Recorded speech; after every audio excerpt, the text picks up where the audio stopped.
Айде хора, част 4, както ви разказах, вече ви разказах една история за ангелите.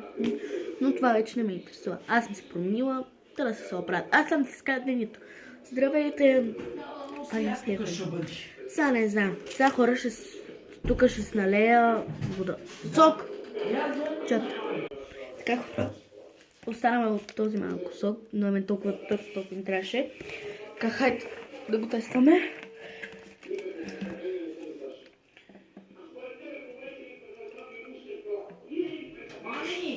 Ох, майко, чакай. Тук мама говори с кака сестра ми. Ето хора, това е пълно с вода. Просто чакайте, сега ще ви снимам вода на камера. Май ще трябва да цъкате за час 5, но нищо имаме още време. Това май вече е 6 час, не знам. Ето хора, тук вече сме в ремонтната стая. Тук има сок. Цъкнете за вече не знам коя част.